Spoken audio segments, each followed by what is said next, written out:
Welcome to Seek Reality with Roberta Grimes. Joyous conversations about what the afterlife evidence and modern science combine to tell us is true about our one reality. You have nothing to fear. You are eternal and you are perfectly loved. Knowing the truth changes everything. Now, here's Roberta. Welcome to Seek Reality. I'm Roberta Grimes, and I'm so happy you're with us today. My dear friends, today's guest is one of the world's leading young thought leaders. Kute Blackson is with us today for the third time. He was born in Ghana of a Ghanaian father and a Japanese mother, which is actually an amazing and a beautiful story all by itself. He's been a public speaker since he was 8 years old, when he first spoke in front of 3,000 people in his father's church. And I love his second book. It's called The Magic of Surrender, Finding the Courage to Let Go.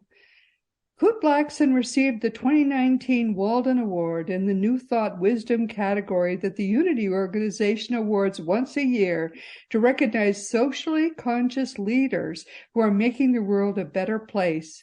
Oprah Winfrey has received that award, and our guest today also has received it as well. Kute Blackson is now an inspirational speaker who teaches authentic leadership and empowerment. And he says his mission is a simple one. He wants to awaken and inspire people all across the planet to access their inner freedom, live authentically, and fulfill their true life's purpose. Kute, welcome. I'm so happy to have you back with us today. Thank you so much. Appreciate you having me. One of the things I love about talking with you is that you say some things that seem, counterintuitive at first, but then when you explain them, they always make perfect sense. And I love that. I love that little twist in some of the things you say. For example, you say surrender is the most powerful thing you could do. And that always kind of amazes me. Yes. Talk about that. Yeah, look, I think in our culture, there's a misconception about surrender that we have. This misunderstanding or a myth that surrender is weak, that surrender is passive, that surrender means giving up, that surrender means doing nothing, that if you surrender, you're going to be a doormat, you're going to be left behind, that if you surrender, you won't manifest your goals, dreams, and desires, that you're going to get less in life.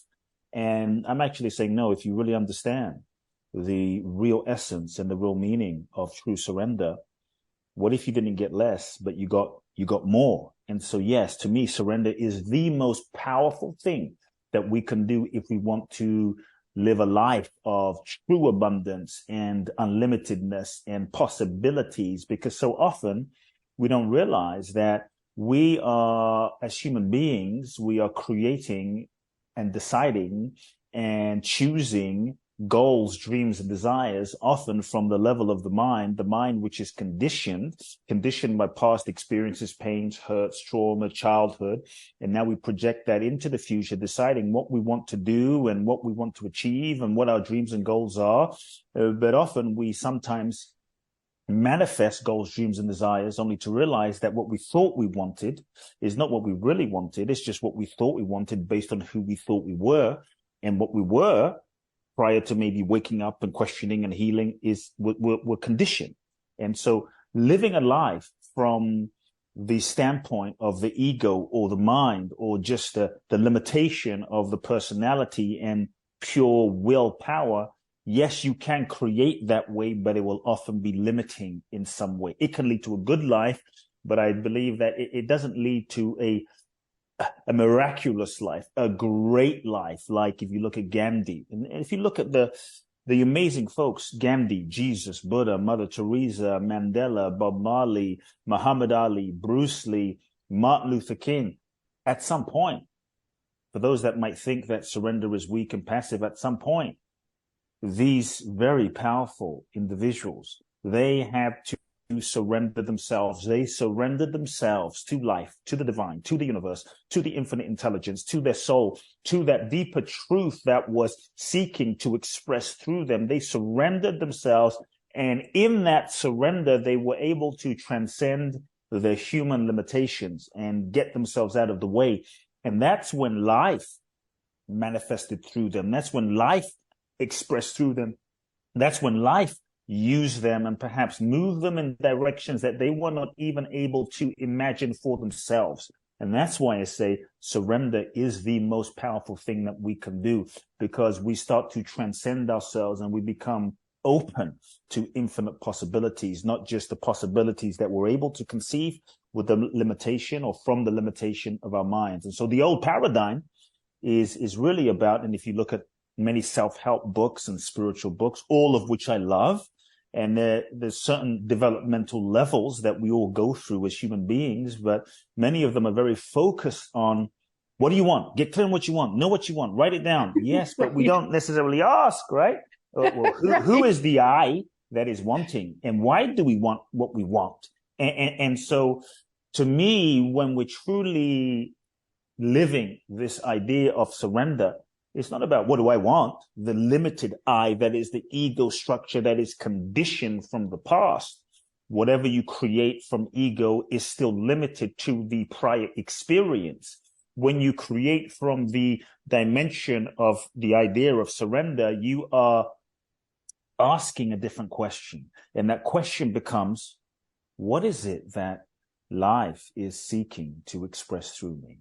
What is it that the universe is seeking to express through me? What is it that this infinite intelligence, consciousness, the divine, my soul, the deepest impulse inside of me, what is this life force energy, consciousness seeking to express through me, create through me, podcast through me, manifest through me, write through me? And then our job, if anything, is to kind of listen and become still and listen and become available to this deeper, unconditioned inspiration. And then when we can catch that vision, align ourselves with that, then we can bring our ego, our personality, our mind, our logic, our goal setting, our resources, our money, our strategy, our planning to support the fulfillment of the authentic impulse and intention of life. And so surrender is a letting go of control, or the illusion that we're in control. Surrender is when we stop trying to force and manipulate life to fit our limited idea of how we think it should be. It is when you take the limitations off of life and you are available and open to allowing life in its infinite intelligence, in its unlimitedness, life to lead you. And that's, I believe, when life starts to reveal itself to you in ways that you cannot imagine. And often in surrendering, things work out and unfold in not only ways that you cannot imagine, but better than you can imagine. It doesn't mean you sit there on the couch and do nothing. It means you tap into the vision, you catch the vision, you feel the authentic impulse. Then you catch that wave and you go into action. But what you are acting on is not just what you think you should be doing based on ego, but you're living in alignment with your soul. And then you work, then you give 100%. But when you go into action, and here's the key, when you go into action, you go into action without attachment to the outcome. It's the attachment to the outcome that we're working towards, that we think should be happening, that often limits our expression, limits the universe. We're putting limitations on life and we're not truly open and available. So part of surrender is openness and availability. Wow. That blows me away. Whenever you talk, you always blow me away. But that's the whole point, that you aren't in control and you're acknowledging that fact. So you're saying, God, use me. Yes, that's the most powerful prayer right there, Roberta. Use me. You, like when we say, okay, here's the thing. If people want to really manifest, we can say, okay, I want to manifest this car. And then we write, or I want to manifest this soulmate, right? For those, I want to manifest my soulmate. Okay, you got to. And you better be blonde, right? Yeah, and he better be blonde and blue eyes and better have gone to Harvard, and they got to be 6'3". Right. But if they're 5'1", they might be amazing person. 5'10", they might be amazing person, but I can't be with them. And they got to speak Japanese, and they got to live in, Austin, because they can't live in California. So we don't realize that in our goal setting and strategy and creating of our ideal scene, sometimes, especially when we're in our ego mind, we don't realize that we are putting limitations on the universe because we're creating ideas from the level of our conditioning. And whatever we create from the level of our conditioning will be limited. Does that mean we should not set goals? No, we can set goals. We can write down a vision board, but I'm saying don't get attached to what you write. Don't get attached to your goals. Don't get so attached to how you think life should be and how you think the person should be. Don't let your ideal scene get in the way of the miraculous, infinite intelligence of the universe, because life is bigger than your mind. Life is bigger than your projection. Life is bigger than what you can imagine for yourself. Look at Mandela. I'm sure Mandela didn't imagine he was going to spend 27 years in prison and that was going to be his path. But what if he didn't? Maybe it took 27 years in prison for Mandela to marinate, to become the person, to develop the consciousness, to cultivate the soul force, to become the powerful soul and being that we know of as Mandela, so that he could come out and fulfill his vision. And so, yes, so the highest prayer, I think, is not this, that. You can write it down, but don't get attached. To me, the highest prayer is this. When you say, okay, universe, this is what I'm sensing to the best of my capacity. I would love this.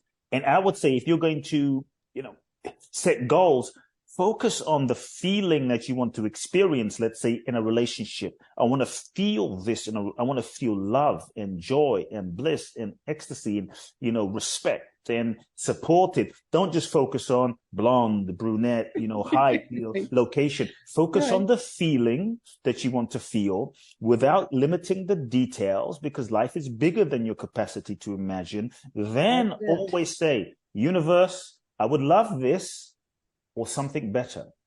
Universe, I ask for the highest good to unfold. That is surrender. When you surrender to the highest good, you are not putting limitations on, it's got to be this. You are open-hearted, open-minded, open-bodied, open soul, saying, I am completely open to the miracles, to the unlimited, infinite possibilities of life. I'm not putting any limitations of life, this or something better. Then you can trust that you are not getting in the way, and then you can trust what unfolds. If you give everything and you do your part, what unfolds will likely be the best thing for you, for your soul's evolution, even if you don't get what you want, even if it's not what you thought it was going to be. Because many times when things don't go according to plan, from the ego's perspective, remember, the ego is the perceived sense of what we believe ourselves to be that is conditioned from past experiences. So when we are locked in ego, we are looking through a very limited lens. We're looking at life and reality and what is happening through a very limited perspective. We're not able to see the infinite possibilities and unfolding of life. And so when things don't work out, it can seem like the worst thing from the level of the ego, but from the level of the soul, it's the best thing. And many times only in retrospect, when we look back 5 years later, 3 years later, 2 years later, do we understand why that needed to not happen, why that needed to not be that way, why that needed to not manifest. And so it wasn't a failure. It wasn't a breakdown. The universe was working something better for our highest good that we weren't able to see. So here's the key, the code to surrender manifestation, unlimited manifestation. Universe, this or something better for my highest good, for my highest good. And then you mentioned the key code as well. When you simply say, universe, use me. I am open to being used by life. That's when you that's when you transcend yourself and you tap into, you go beyond your ego. You go beyond your limitations. You go beyond your own personality stuff, and you become receptive and open to life using you. And in that is a level of surrender. In that surrender, what life can do through you and in you and as you is always more than you can do on your own. I think that the people we most admire, the people that we most love, and you named some of them, you gave a whole list of names. Mm-hmm. Those are the people who said, God or universe, use me. I want to be used by you. I'm sure that's what you pray. Yes. That's certainly what I pray. Yes. And then true joy. Mm-hmm. I mean, that's the only prayer worth praying as far as I'm concerned, because we cannot imagine what possibilities there are when we pray that prayer. Our wishes are much too small. Yes. Small, yeah. We don't realize we're putting limitations on the universe. I always tell people, who brought you into existence? Did we bring ourselves here? No. No, we showed up here and intelligence brought us here. This is same intelligence that is breathing you and I, it's breathing Roberta, it's breathing Kute, it's breathing Sam, it's breathing the same intelligence and life breath is breathing 8 billion people, is the same intelligence that is digesting your food, is processing and moving trillions and trillions and trillions and trillions and trillions and trillions of cells inside of us to interact, to even be able to have this conversation. And if this intelligence, life force intelligence, brought us into this existence and is functioning all of existence, I invite us to think, does this intelligence not know how to manifest our life? Does this intelligence, surely it knows what we need in a relationship if we're open. Surely it knows what we need in life. And so I think part of the key and the secret is to surrender and get oneself out of the way and live in that openness and that trust. Because when we are in that openness and trust, we're available and we are receptive for life to flow through. And many times out of fear, we contract and we close and we don't realize that we are limiting and getting in the way of life. You see, it's the ego that resists surrender. It's the ego that blocks the flow. It's the ego that tries to control. Just to define, yes. The ego is, and we all have an ego. Ego is simply the vehicle that we use to navigate and that consciousness uses to navigate and function in this human experience. The issue is not necessarily the ego. The issue is our relationship to the ego. And most of us, 99.9% of us, until we start questioning and wake up, are living inside of a over-identified prison of ego, thinking the ego is who we are, but it's not. The ego is that which we believe ourselves to be based on past experience, name, form, trauma, memories, childhood experiences, etc., that we hold onto, identify as, and we say, this is me. We mistakenly have believed that ego is who we are, but ego is not what we are, because ego is not a thing. Ego is a process, not a thing. Like a bicycle is a thing, pedaling is a process. But when the degree to which we have been conditioned to believe we are the ego, my beliefs, my thoughts, my body, my name, my identity, my image, my title, is the degree to which we are limited and the degree to which we will often resist surrender. Because the ego's job, if we can just even understand the nature of something, it begins to free us. The ego's job is twofold: to protect you from getting hurt, to ensure that you don't get hurt again. So the ego is a set pattern of conditioning in response to certain things that occurred in childhood. And now the ego gets created like, I will never get hurt again. Ego is a survival defense mechanism to try to protect you in a very limited way. And we still end up doing that, not just at age 5, but age 10, age 15, age 25, age 30. And so the ego's job is to protect you from getting hurt, or so it thinks, and to reinforce its existence. So one of the ways ego does that is ego thinks, if I can control, if I can understand everything, if I can figure out everything, if I can control everything and everyone around me, and if I can control and manipulate life to be a certain way, then I won't get hurt again, and I won't have to feel those feelings that I felt when I was a child. I won't have to feel that helpless. I won't have to feel that abandoned. I won't have to feel that pain if I can just control life to be a certain way. But in doing that, we end up controlled and feeling so much stress. And so when we understand this, I think it starts to free us. So it's ego that resists surrender. And so for the ego, surrender, and this is why surrender feels hard. I like to say surrender really isn't hard. Surrender is our natural state of being. It is what we were naturally incarnated into this human experience as. It's effortless. It's natural. It's the way of life. However, we've been conditioned from childhood and out of conditioning to avoid pain, to get love, validation, and approval. We've become this ego-identified persona, developed a role, a mask, and persona, and erected all sorts of walls around our heart and feeling capacity to control and not feel pain. So for the ego, surrender, trusting, letting go feels like a death. And that's why we resist So the ego doesn't want to change. The ego doesn't want to surrender. The ego doesn't want to question. The ego doesn't want to change.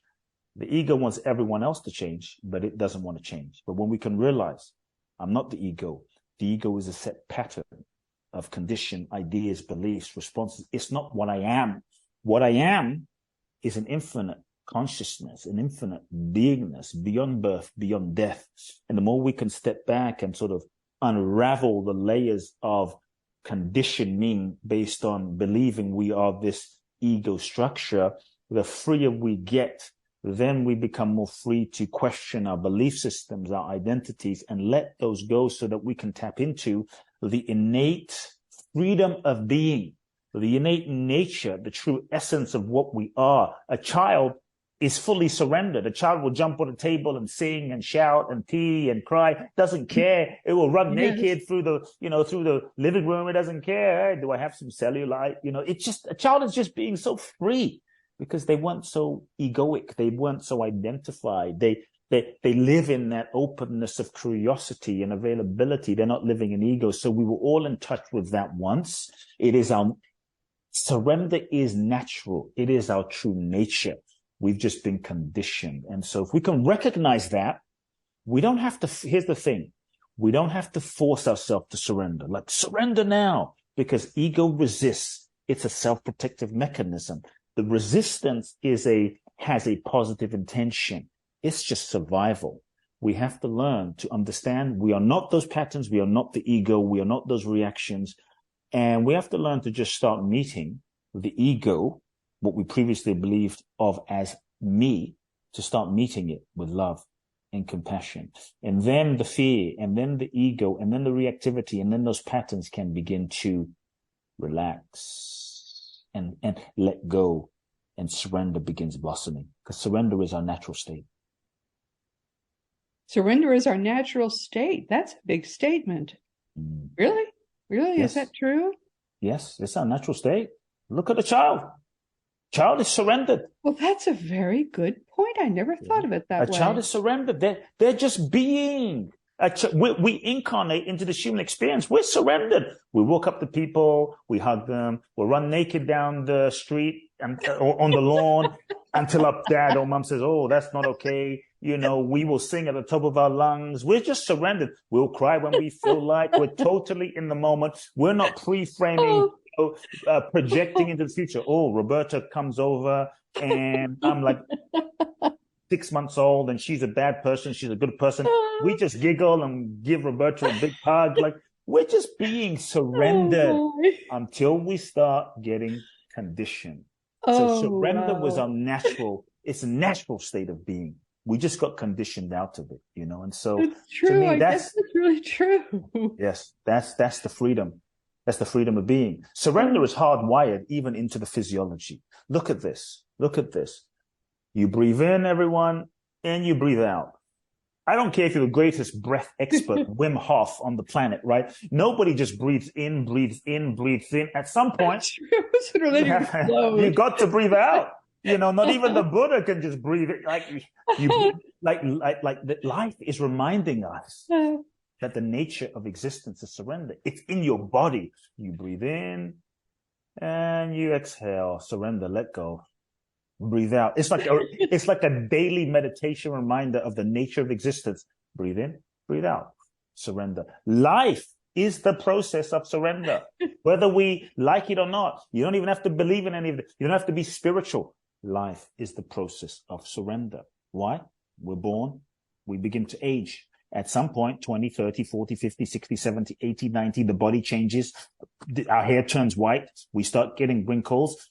Things start kind of going a bit sideways, somewhat, even if we do the best we can, right? Falling apart. Even if we take care of ourselves, we can't necessarily do what we did when we were like 15. And so this is the process of surrender. We can surrender now. We can surrender when we're 50. We can surrender when we're 80, but we will all die. We will all die. And in that moment, we will have to surrender. And so I believe you can surrender now or then, but the more you surrender while you are alive,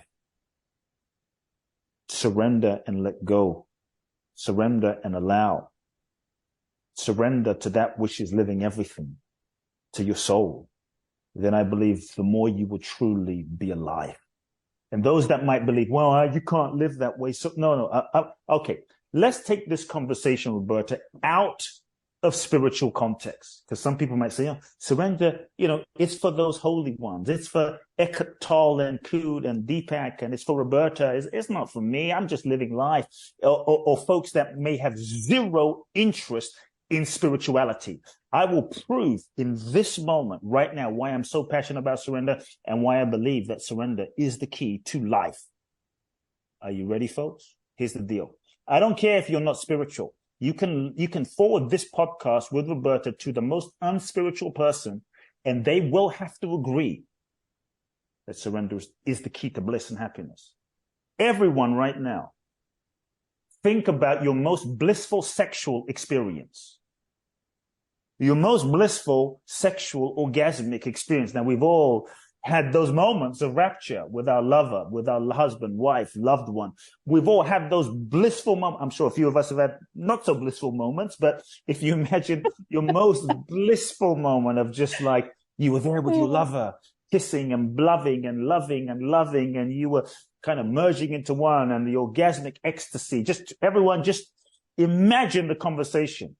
I think folks didn't imagine that today's podcast was going to get a little hot today, right? So imagine the episode, right? Imagine the episode. Imagine that moment. Put a rating on this one.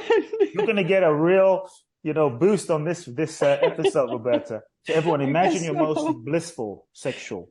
Seriously, imagine the most blissful sexual encounter. If you think about this, you don't have to be spiritual. You don't have to be into yoga. You don't have to believe in surrender. But if you think about what made it blissful, what made it ecstatic, what made it so like just enjoyable? Did you come to the sexual experience with a manual, with a business plan, with your partner, a 14-page business plan of my sexual, encounter tonight? And you said to your lover, okay, honey, we're going to have sex tonight at exactly 7:02 p.m. And then exactly at 90 degrees on the bed, you're going to lie down. Then in about 12 seconds later, you're going to take off your clothes. Then you're going to move about 14 millimeters to the right. I'm going to kiss you on the cheek. And then here's the 74 steps of what exactly will happen over the next 2 hours. Did that happen? Hell no. Because if that was the case, we would be freaking miserable. So all I'm trying to say, folks, is why was the sexual encounter? And the reason I'm using this analogy is because it's not a spiritual one. It's just a human experience. It was so blissful because we let go of control. We weren't thinking. We weren't planning. We weren't strategizing. We weren't manipulating our partner. We were open. We were flowing. We didn't know. We were surrendering. Yes. We didn't know what was going to happen the next moment. We were following the energy of our partner, and then we got into sync with our partner, and we were flowing, and we were kind of not in our mind. We got out of our way. We felt like in oneness, and it was blissful because we were surrendered. And if lovemaking is blissful, it's because of that. Whether you identified it as that or not, that's the reason. Because if you made love with someone who had a 100-page business plan of every minute of this experience, it would be hell. It would be hell. So what if you lived life like that? Life-making as love-making, as life-making. What if you lived life that way? Surrendered to the universe, to life, embracing the unknown. Doesn't mean you can't have a sense or make a plan or have a goal, but not be attached to it, and allow life to show you, allow life to reveal itself to you, allow life to guide you. That's the possibility of surrender. It's ecstatic living. Well, you've certainly made that point. This is a very good point. And when I read over my notes again, I mean, we hadn't talked in, I guess, 6 or 8 months. How are people receiving your book? Because I think your book is absolutely wonderful. Thank you. Yeah, people are loving the book. It became a bestseller the first week. We sold like 20,000 copies the first week that it came out, and people have been loving it. And I believe that the message of surrender is timeless. As long as humans are going to be in existence, as long as life is here and humans are in life, surrender will be a timeless topic that we will need to learn and understand, because life is the process of surrender itself. And every experience that we go through is conspiring to support us and help us and invite us to surrender. And so people have been loving it, especially when they understand what true surrender is. That it's not weak, it's not passive, it's not giving up, it's not running away from life. It's not, it's like surrender is not, this is one thing I want to make clear. Surrender is not an abdication of responsibility. And I want to make this part clear. Let me repeat. Surrender is not an abdication of responsibility. Oh, I'm going to just, go with the flow of what I feel. I'm just flowing, so I don't feel like it, so I'm not going to do it. No, sometimes surrender is profound responsibility. It means showing up. It means acknowledging your deepest truth. It means doing what is in integrity, even if it's hard, even if you don't feel like it, even if you don't want to. Like I never felt like sitting down one time and writing my book. I didn't feel like it. I don't like writing that much.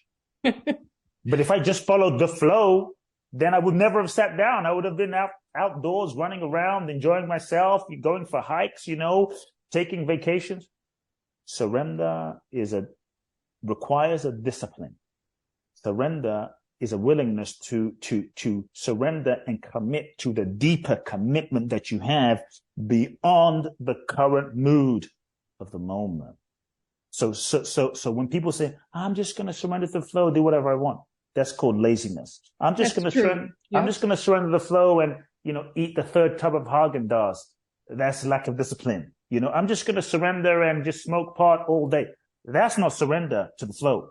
That is just being run and being a slave to your conditioning. Sometimes surrender means saying no. Sometimes surrender means doing what you don't feel like it because you're committed to a purpose that is bigger than yourself. So surrender does require a deeper responsibility. You look at Mandela, you look at Gandhi, you look at Martin Luther King. I'm sure there were things that Martin Luther King didn't feel like doing, wasn't in the mood to doing, but he did because he was surrendered to a deeper purpose. And so that's what I really want people to get. That's what I want people to get. Like, what is that? What is it that you need to truly surrender to? Because the next level of your life requires the next level of you. And the next level of you requires that you let go of that which is no longer a vibrational match, that which is no longer aligned. But often we hold on to that which is no longer aligned as a, shall we say, as a, self-protective mechanism out of comfort, familiarity, safety. But when you let go and you surrender, you make space for more. But when you hold on to what's not aligned, you simply block your blessing. You can't manifest the new being the old version of yourself. And so I just want people to get that surrender isn't just some passive thing. It's an active thing. It's a practice. It's an invitation. It's a discipline. It's a responsibility. It's an understanding that you don't know the right thing. I mean, to me, it's saying, use me, God, use me, universe, or whatever your understanding of the higher power is. Use me, whatever, which is, I'm sure what Martin Luther King said. I'm sure all of the greatest, Gandhi said, that they didn't know what needed to be done. That Mother Teresa said they didn't know what needed to be done, but they were the ones who were willing to do it. Yes. They were the ones that were willing to be used. They were the ones that were willing to surrender and say, yes, I feel the calling. I'm being guided. See, to truly surrender, one of the things we have to give up is the need to know. That's right. The need to know. Said. You have to give up the need to know. Yes, I don't know where the next step is, but I will take that step, whatever it is. That's true surrender, giving up the need to know. And your ability to surrender and dance in the unknown is the degree to which you will experience freedom in your life. The challenge is the ego. We talked about this ego thing earlier. The ego is constantly seeking to know and understand everything. Right. And the reason the ego is seeking to understand everything is the ego thinks if I can understand everything, then I can control everything, and then I won't get hurt again. And so control and understanding is the ego's way of control to try to keep you safe. Is just very limiting, because when we feel guided, when we feel this inspiration, when we feel this impulse, then we go, well, what does this mean? How do I do it? And then we start talking ourselves out of it. And so here's what I'll say. I don't think we talked about this last time, but there is a difference between fake surrender and real surrender. Fake surrender, folks, here's the distinction.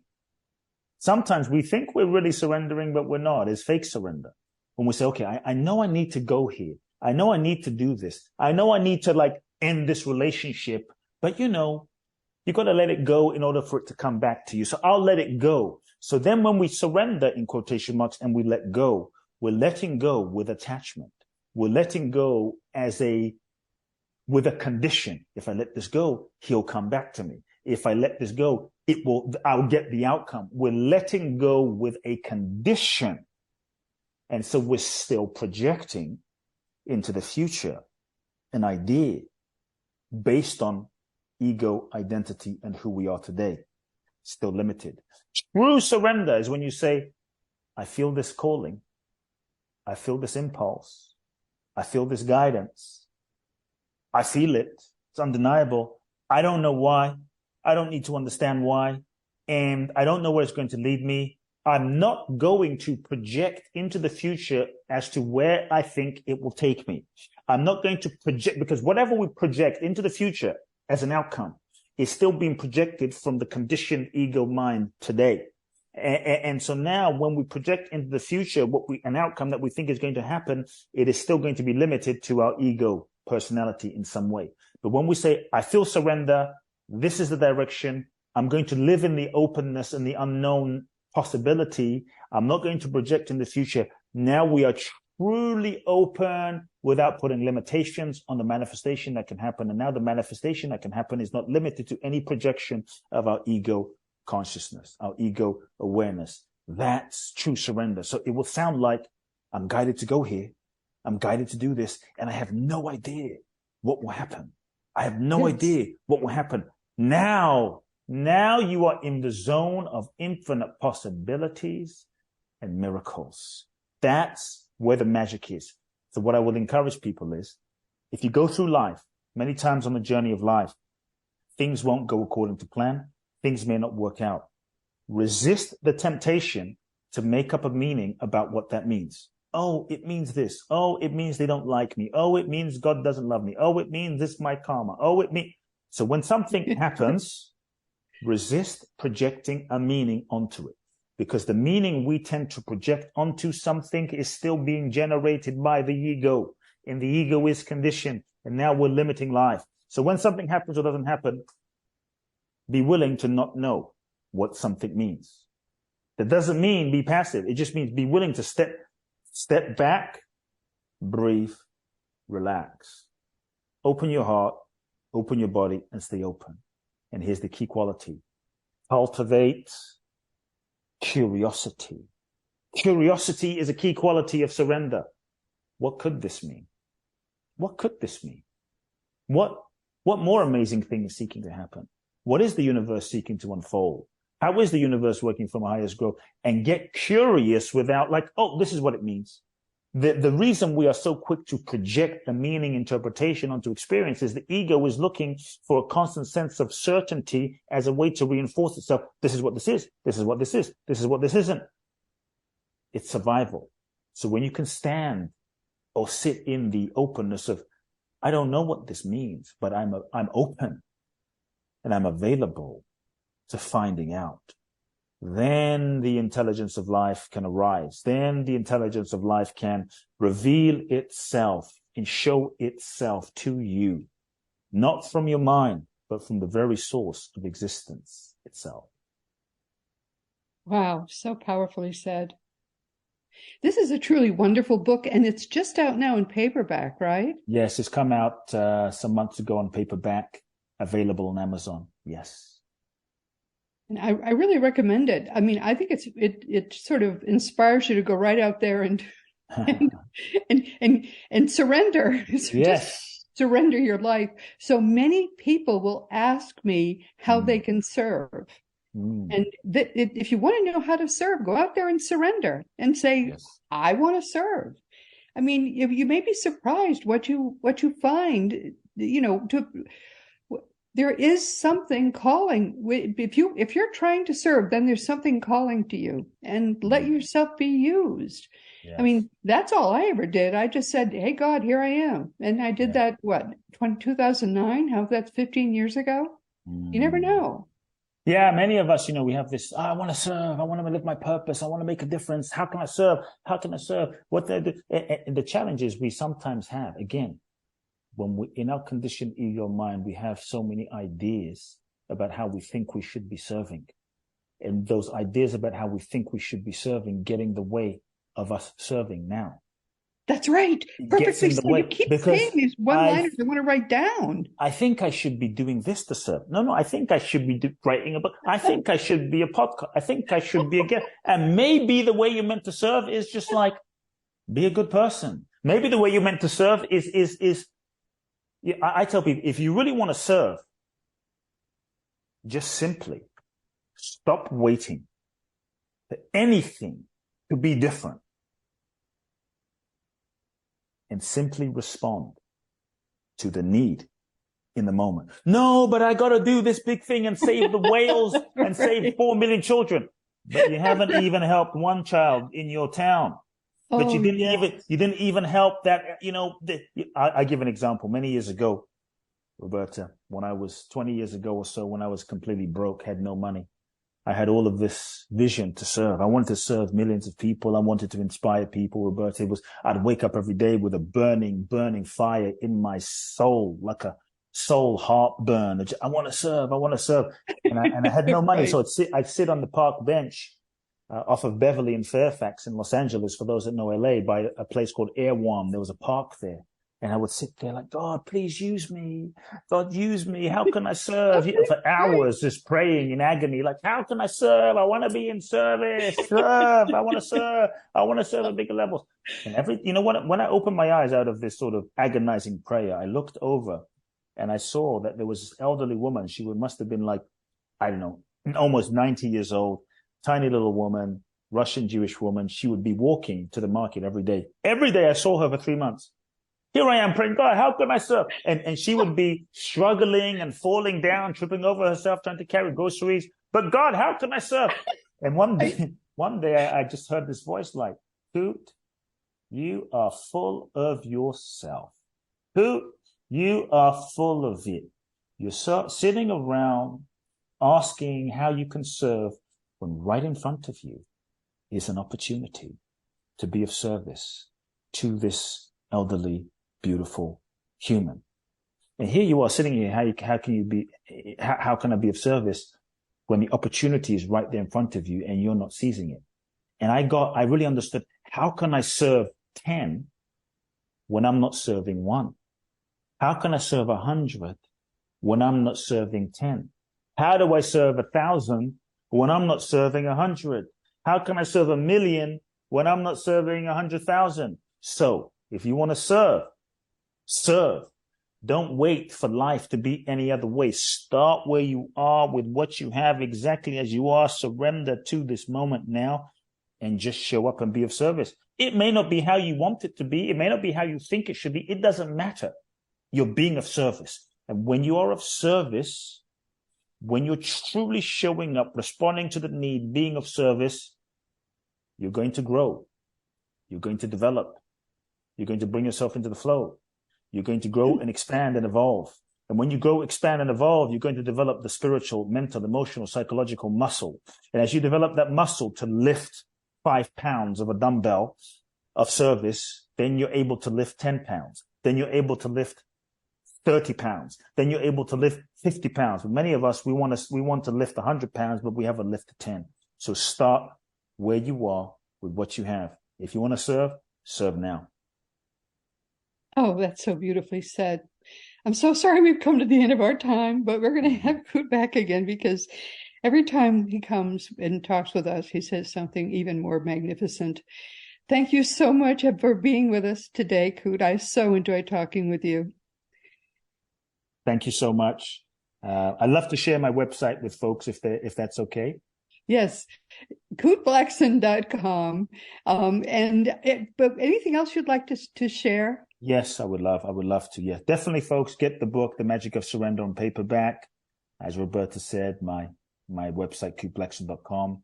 And depending on people who are listening to this conversation, if you're inspired, I'm doing a very, very, very special event for those of you that might be ready to go to your next level of surrender and live your purpose and unravel layers of your conditioning and connect to your true, authentic selves and share that with the world. It's a special 12-day event in Bali called Boundless Bliss Bali, www.boundlessblissbali.com. It's July the 28th through August the 8th. This is my last year doing the event. I've done 20 of these events in the last 10 years. It's truly life-changing. People can also find me on Instagram, Kute Blackson, Facebook, Kute Love Now, and my podcast, Soul Talk. And of course, that's in 2023. That's when we're doing this. Yes, 2023. Big hug, my dear friend. Big hug. Much love. And again, we've come to the end of our time. This has been Seek Reality with Roberta Grimes. I'm so happy you could be with us today. Please never forget that you are a powerful, eternal being. You never began, you never will end. And when you get that, it changes everything in our life for the better. Our guest next week will be John R. Audette, who will be with us for the third time. Although his two previous episodes were in Seek Reality's very first year, which was almost 10 years ago. This is our 10th year, believe it or not. John has written a thoughtful and beautiful book in which he explores something I'm learning now as well, namely the fact that as we age, we become more and more spiritual beings, having more and more profoundly spiritual experiences because the veil between worlds is thinning so much. The result in my case is as you know, that I've been having these amazing experiences of coming to actually know the risen Christ. And I mean, literally in person. In John's case, it's his new book just out entitled Love by the Light. Please be sure to join us next week. And this week, we've been talking with Kute Blackson, who has been with us for the third time as well. Kute is a young public intellectual for the 21st century. That's how I think of him, and I think you'd agree. He's been speaking in public since he was a child, and his second book, which is, I think, magnificent, is called The Magic of Surrender, and it's just out in paperback. Everyone can afford it, and I think everyone should be reading it. I don't know what more we can say, but as you can hear, he is a magnificent speaker. So if you've always wanted to go to Bali, now's the time. Kute is someone who I think, foremost in the world almost, is a deep thinker, a beautiful speaker, and he's quietly making the world a better place. And now, of course, it's time once again to mention that Seek Reality Online is your one-stop resource for all things death and the afterlife. Just go to seekreality.com and start to learn for yourself that your own reality really is eternal. And teachingsbyjesus.com, brand new, is your single resource for all the beautiful divine truths that are brought to us in perfect love by the greatest teacher who ever lived, Master Jesus, the eternally risen Christ. Now it really is Jesus's turn. As Christianity, the religion, dies at last, the genuine teachings of Jesus can finally come alive. Teachingsbyjesus.com is the Lord's own entirely religion-free website, made by him, for him, in perfect love for you. And we're almost out of time, so I'm just going to want to say if you want to talk about anything at all with me, or just if you want to vent, you can always contact me through the green contact block on robertagrimes.com. I answer every email. I can't do it if you give me a wrong email address, so make sure, please, that you give me your correct address. Past episodes of Seek Reality are available wherever podcasts are found, and many people tell me they just listen each week through the Seek Reality app you can find for free wherever free apps are available. And meanwhile, this has been Seek Reality with Roberta Grimes.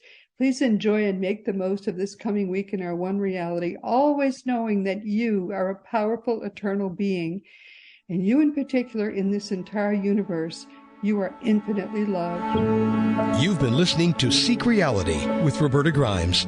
Roberta blogs and answers questions at robertagrimes.com. Join us every week as we explore what the afterlife evidence and modern science combine to tell us is true about the one reality we all share. Knowing the truth changes everything.